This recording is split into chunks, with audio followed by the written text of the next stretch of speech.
मुंबई के अंदर तीसरा test match India VS New Zealand day 2। सबसे पहले आप मेरे यूट्यूब चैनल को सब्सक्राइब करें, उसको वॉच करें। मैं पूरा आपको डिटेल से इस अपडेट को आप तक पहुंचाता हूं। सो शुरू करें, आप मेरे वीडियो को सब्सक्राइब और लाइक करें।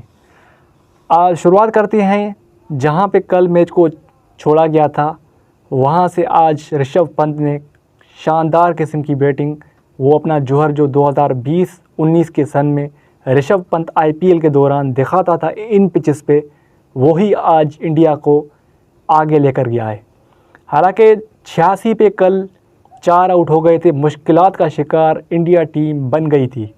ऐसा लग रहा था कि इंडिया कल 170 या 75 रन पे ऑल आउट हो जाएगी और न्यूजीलैंड अपनी 50-60 रन बचा लेगी। ऐसा हुआ नहीं। एक टेस्ट क्रिकेट के अंदर जारियाना किस्म की बैटिंग की, 60 रन की इनिंग्स खेली, लेकिन टीम को इस तरह से आगे लेकर गए जैसे कोई T20 क्रिकेट होती है। 60 रन के बाद वो LBW आउट हो गए थे फ्लाइट बॉल पे, उसको आउट करके। फिर अगर देखा जाए तो अगर शुभमन गिल के हवाले से मैं बताता हूँ, एक एग्रेसिव बैट्समैन है, आईपीएल का टैलेंट था। मतलब वो ओडीआई के अंदर और T20 के अंदर तो भारत को रन्स करके देता है, लेकिन जब जब टेस्ट की बात आती है तो वहाँ काफ़ी स्ट्रगल कर रहा था कुछ मैचेस के अंदर।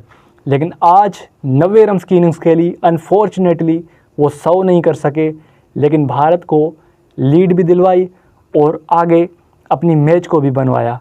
सो इस तरह से भारत की आगे अगर इनिंग्स की बात करूं तो 5 आउट के बाद कुछ बॉलर्स ख़ास तरह से आगे लेकर नहीं गए, जैसे कि आपका ऑलराउंडर रविंद्र जडेजा है या रविचंद्र अश्विन है, वो उस तरह से फिनिश नहीं कर पाए। 263 रन पे भारत की टीम ऑल आउट हो गई। इस तरह से 25-30 स्कोर का लीड भारत के पास था। जब न्यूजीलैंड बैटिंग करने, टॉम लेथम पिछले 10-12 साल से न्यूजीलैंड की तरफ से खेल रहा है। मुझे अभी तक उस पर यकीन नहीं हुआ है कि न्यूजीलैंड उसको टीम में क्यों रख रही है।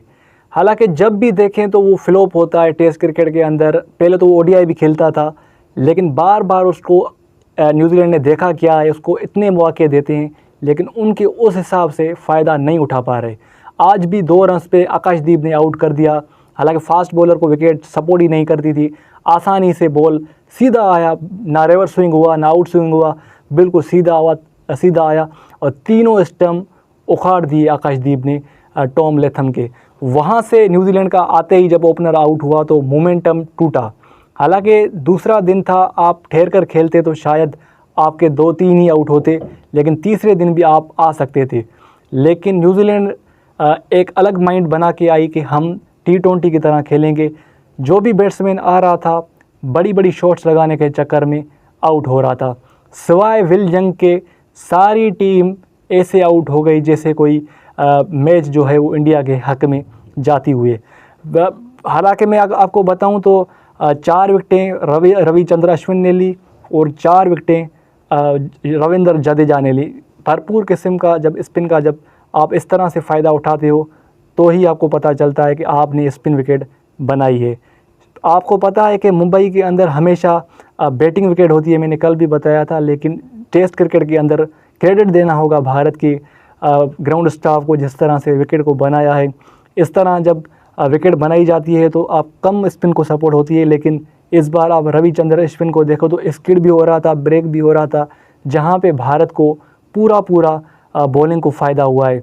रविचंद्र अश्विन ने 4 विकेटें ली और रविंद्र जडेजा ने 4 विकेटें ली। इस तरह से 143 लीड न्यूजीलैंड टीम ने हासिल की है। लेकिन अभी 9 आउट हुए हैं न्यूजीलैंड के। कल अपना तीसरा दिन जब शुरू करेंगे तो कब कहां तक जा सकते हैं। अभी मैं आपको बताऊं कि एजाज़ पटेल ने न्यूजीलैंड की तरफ से 5 विकेटें ली। एजाज़ पटेल मतलब उसको समझ में नहीं आता कि 10 विकेटें भी इंडिया के खिलाफ ले चुका है, 5 विकेटें तो हर मैच के अंदर लेता ही लेता है।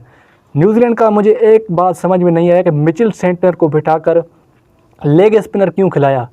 टेस्ट क्रिकेट के अंदर लेग स्पिनर खिलाना मतलब वो मैच के अपनी टीम के साथ ज़्यादती है।